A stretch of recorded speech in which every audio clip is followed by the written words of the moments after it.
Selamat pagi semua, selamat pagi Bapak Ali. Terima Ya, kasih pagi. sudah bersedia. Iya Pak, terima kasih Bapak sudah bersedia untuk menjadi narasumber pada acara pagi hari ini. Perkenalkan, saya Yusda, calon peneliti ahli pertama dari perwakilan BKKBN Provinsi Papua. Di sini bersama saya ada rekan-rekan saya, ada Kurniati, calon PKB ahli pertama perwakilan BKKBN Provinsi Maluku. Ada juga Amira, calon PKB ahli pertama dari perwakilan BKKBN Sumatera Selatan. Pada hari ini, teman-teman bersama kita telah hadir Bapak Ali Siompo, SIPON. Beliau adalah penyuluh keluarga berencana penyelia pada perwakilan BKKBN Provinsi Maluku. Baru-baru ini ya Pak, di tahun 2021, Bapak Ali memperoleh penghargaan sebagai peringkat pertama. Selamat Pak, penyuluh KB Teladan tingkat Provinsi Maluku. Selamat Pak. Oke, terima kasih Bapak, sekali lagi kami ucapkan sudah bersedia hadir untuk berbagi pengalaman Bapak dan mungkin akan memberikan motivasi kepada kami para CPNS ini. Iya, jadi langsung saja Pak, bolehkah kami tahu Bapak berbagi cerita mengenai apa saja yang Bapak lakukan sebagai seorang PKB Pak? Baik, oke, terima kasih atas kesempatan yang diberikan kepada saya. Pertama-tama saya sampaikan dulu salam sehat kita bersama, semoga kita dalam keadaan situasi pandemi COVID-19 ini kita diberikan perlindungan oleh Tuhan Yang Maha Esa untuk tetap semangat dalam melaksanakan tugas program kemanusiaan. Berbagai pengalaman tentu sebagai seorang penyuluh KB yang berada di garis terdepan. Yang pertama-tama tentu kita tidak perlu merasa bangga diri bahwa kita adalah seorang pegawai negeri, calon pegawai negeri, bahkan pegawai negeri. Nah, kita betul-betul untuk mencapai keberhasilan itu tentu kita harus betul-betul merayat dengan daerah di mana kita ditempatkan di sana. Karena sebagai seorang penyuluh KB tentunya berada pada garis terdepan di tingkat lini lapangan, sehingga kita kembangkan pengalaman yang kita dapat di kota maupun di mana saja. Kita perlu lakukan koordinasi, membangun komunikasi dengan tokoh formal, dengan tokoh non formal. Satu keberhasilan program tidak lain dan tidak bukan kecuali kita bangun komitmen bersama di tingkat lini lapangan, baik itu tokoh formal, tokoh informal seperti kepala desa, BPD, tokoh agama, semua komponen itu kita perlu pandai merayu hati mereka, sehingga program kita ini ketika kita sampaikan ke mereka dengan senang hati, maka kita jadi top manager mereka yang kerja. Pengalaman saya di sini, satu orang PKB di 9 desa, saya sendirian saja tambah tenaga PTT. Mulai dari awal pendataan PK 2001 kemarin, saya hanya 2 kali turun ke desa. Karena daerah saya penuh tantangan, hambatan, dan luar biasa risiko. Teman-teman dari provinsi juga telah mengetahui wilayah saya sangat mengerikan. Ketika musim hujan, musim panas, ombak, badai, dan banjir, penuh tantangan yang bisa mengerut Jawa. Tapi saya bangun komunikasi pendekatan dengan para tokoh-tokoh, para unit pelaksana, institusi masyarakat yang ada di desa. Kita lewat komunikasi, apa yang kita butuhkan, semua itu bisa dihimpun, dirangkul dengan baik, hasilnya kita dapat.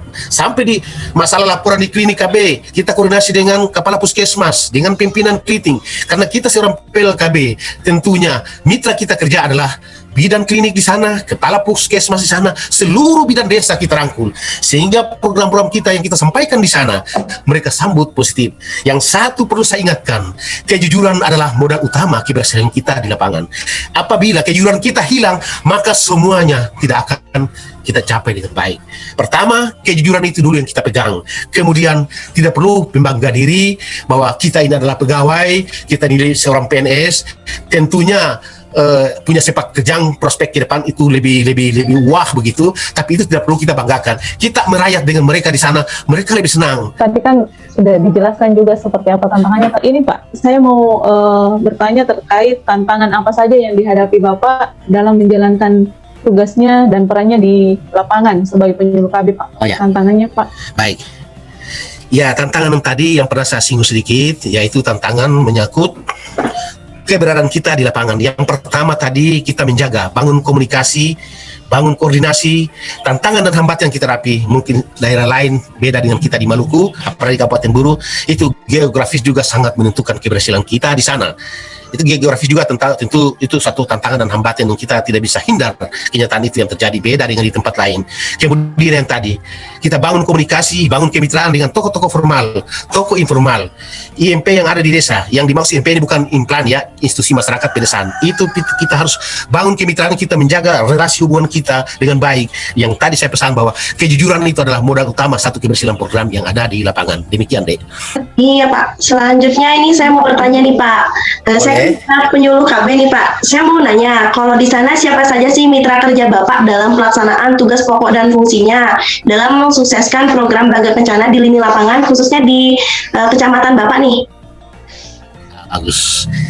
Ya, bagus, pertanyaan yang baik kali. Ya, setidaknya kita harus tahu dulu mitra kita dalam satu visi dan misi dalam rangka membangun program keluarga berencana, yaitu adalah pertama yang tadi saya sampaikan, tokoh formal ya.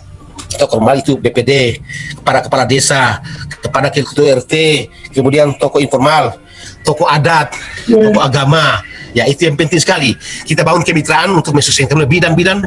Yang penting sekali ingat, sekarang ini kan hampir sudah merata di seluruh pelosok tanah air bahwa bidang-bidang desa itu mereka bekerja juga untuk kita. Memang mereka di di dinas kesehatan, di puskesmas yang diperbantukan di desa-desa untuk menyelamatkan kesehatan dari ibu hamil maupun stunting. Nah, di sanalah kita bermitra mereka. Memang kalau kita sudah bikin pendekatan di seluruh bidang-bidang desa, pekerjaan kita itu sangat-sangat mudah. Laporan apapun yang kita butuhkan tetap didapat, dan laporan itu tetap dia sangat valid karena dia sama dengan laporan yang ada di kesehatan. Perkembangan keluarga berencana, Aksepto pun demikian. Mereka kan setiap bulan kan mereka kirim laporan melalui klinik KB. Nah, di situ kita punya laporan F2KP, kita sharing dengan F2KP. Nah, itu yang paling real. Laporan kita harus merujuk kepada laporan yang ada di desa, karena laporan klinik, laporan F2KB kita itu bersumber dari selain dari PPKBD maupun bidang desa yang ada di desa masing-masing. Nah, itu mendapat nah, itu yang tadi saya harapkan sekali lagi bahwa kita bangun kerjasama dulu, kita bangun koordinasi yang sangat tinggi kepada mereka, persahabatan, jalin hubungan kita, persahabatan dengan kita. Nah, itu kalau memang itu kita sudah bangun, sudah relasinya kita sudah bagus, semua apa yang kita sampaikan, mulai bentuk kelompok apapun yang di desa tetap di jalan. Kita koordinasi dengan kepala desa, ketua RT, semua. Kalau sudah mantap itu semua, saya pikir sudah gampang kita kerja. Yang penting kita tidak pernah rasa minder, jangan ego. Itu yang perlu kita tanamkan dalam diri kita, bahwa dia bisa, berarti saya juga harus bisa. Kira-kira demikian. Oh iya Pak. Oh iya, sangat menarik ya Pak. Kami juga penasaran nih ya, sepanjang perjalanan karir Bapak terkait pengalaman berharga Bapak selama menjalankan tugas, mungkin antusias masyarakat atau pelaksanaan program itu sendiri, mungkin ada kejadian yang berharga dan tidak terlupakan, bisa di-share Pak, kapan dan di mana kejadiannya? Oh, bisa, itu bisa. Waduh, memang kalau si cerita ini cukup banyak. Saya gudang pengalaman, pahit getirnya, asam manisnya garam sudah saya rasakan. Kalau bermalam di desa-desa, saya di sana kan 9 desa. Kalau saya dari ibu kota kabupaten, saya kan berdomisili di ibu kota kabupaten. Jadi hari Senin itu sudah harus saya ke desa. Pulang lagi nanti hari Jumat atau hari Sabtu. Jadi setiap desa itu, kalau saya menyeberang dari satu desa ke desa yang lain, kalau ada tantangan kali yang banjir, otomatis saya nggak bisa melanjut perjalanan saya ke desa seberang. Walaupun jadwal kita, katakanlah kita sering juga bergabung dengan posyandu. Di situ kan ada 5 meja, 1 meja keempat, ingat itu meja milik kita untuk pelayanan KB ada di situ. Kalau di Pokja 4, ya kita di Pokja 4 tentang keluarga berencana di situ. Dan 5 meja itu salah satu meja penyuluhan, di situ ada PPKBD kita di sana sebagai tenaga motivator penyambung dari kita. Walaupun jadwal sudah terlanjur, kita katakan tanggal 8 nanti di desa seberang, namun kadangkala dihalang dengan ujang. Nah, terpaksa harus saya bermalam lagi di desa 1 sambil menanti. Nah, akhirnya yang itu nggak bisa kita lanjutkan, kita terpaksa abaikan untuk bulan depan, karena posyandu kan setiap bulan sekali di dalam satu desa. Jadi dia paralel dari satu hari ke satu hari selanjutnya. Jadi itu yang jadi tantangan. Terpaksa yang harusnya saya bermalam 1 malam, terkadang 2-3 malam di satu desa karena bisa pulang. Itu yang resikonya di situ. Padahal kalau melihat tinggal dengan orang ya, kita ya harus punya perasaan juga kan, nggak mungkin kita disibukkan hidangan terus, kita harus mengoceh karena kita ini ya betul diberikan tukin, diberikan ULP ya, enaknya kalau di kota, tapi kalau di pedesaan memang seperti sekarang yang saya hadapi tentu nggak bisa pulang. Di sini seperti ada teman saya juga di sini luar biasa, bahkan sampai minggu-minggu baru dia pulang, seorang ibu, dulu mereka itu di puskesmas baru gabung dengan kita, sekarang mereka ya itu luar biasa kerjanya. Saya salut juga sama dia dan teman-teman lain pun sekarang sudah berkiblat kepada dia, dan mungkin ini salah satu cara untuk mendapatkan hasil pencapaian akseptor yang nantinya menggembirakan buat kita, karena dengan semangat kerja yang tinggi itu tentunya mendapatkan hasil juga yang gemilang. Demikian, Dek. Wah, iya keren sekali ya Pak ya. Jadi begini Pak, kan kami pun juga melihat nih banyak masyarakat yang belum mengetahui mengapa perencanaan keluarga itu sangat penting Pak. Nah, dari 8 fungsi keluarga itu, menurut Bapak mengapa hal itu bisa terjadi ya Pak? Untuk menyikapi hal tersebut, apa dan bagaimana caranya supaya masyarakat mendapatkan pemahaman tentang keluarga berencana Pak? Ya, bagus. Ya, 8 fungsi keluarga itu merupakan tolak ukur, dan 10 langkah PKB itu merupakan dasar kita berpijak untuk menuju satu program, untuk menuju satu keberhasilan dalam program. Nah, memangnya kalau di daerah saya, ya alhamdulillah ya, rata-rata 90% ke atas sudah mengenal program KB secara keseluruhan. Hanya ada beberapa daerah yang tidak bisa dijangkau hingga hari ini di puncak gunung, ya memang harus kita lalui dengan jalan setapak, tidak ada kendaraan ke sana, ya itu ya mungkin tidak terlalu menyentuh program. Tetapi kalau di desa-desa yang lainnya dari sekian persen itu ya sudah mengenal program KB ya secara keseluruhan. Bahkan sekarang kita lagi dominan dengan MKJP ya. Dulunya masih pil suntik, sekarang kita dominasi dengan MKJP. Nah, inilah karena pemahaman itu sering kita kembangkan di lapangan. Nah, dulunya di daerah saya juga itu yang namanya implan IUD itu mereka terus terang nggak ada. Tapi alhamdulillah 3 tahun terakhir ini mereka berbondong-bondong. Target kita rata-rata sekarang ini 20 akseptor per kecamatan, baru 1 bulan target sudah capai. Yang sisanya terpaksa kita lain secara umum. Ya itu luar biasa karena pendekatan kita dengan tokoh-tokoh agama, tokoh masyarakat, bidang klinik maupun bidang desa. Demikian kira-kira. Ya Pak. Ya, jadi ini bisa kita simpulkan ya Pak ya dari hasil diskusi dengan Bapak itu intinya kita harus merakyat dengan masyarakat di daerah itu sangatlah penting ya Pak. Karena kita sebagai penyuluh KB dan kami sebagai calon penyuluh KB ini pun merupakan garda terdepan dalam kesuksesan program Bangga Kencana.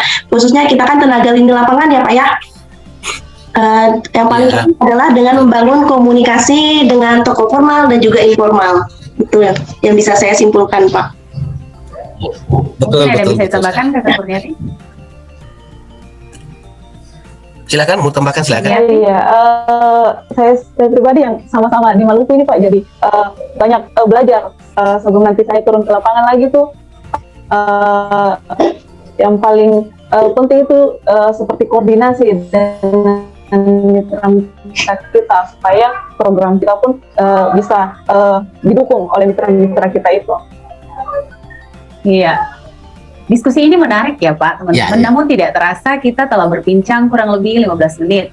Sebelum mengakhiri, mungkin Bapak ada pesan atau motivasi yang Bapak ingin sampaikan kepada kami, generasi penerus pelaksanaan program Bangga Kencana Pak? Oh siap, ya tentunya pesan dan kesan dari saya kepada teman-teman yang nantinya menjadi seorang penyuluh KB di lapangan. Pertama-tama diutamakan itulah kesabaran. Kesabaran dalam pengabdian Anda di setempat. Kita berprinsip bahwa di mana bumi kita berpijak, disitulah langit kita junjung. Prinsip ini dulu supaya kita bisa betah ketika kita ditempatkan di lapangan, di desa. Barangkali itu aja. Terima kasih. Iya Pak, terima kasih atas motivasinya Pak.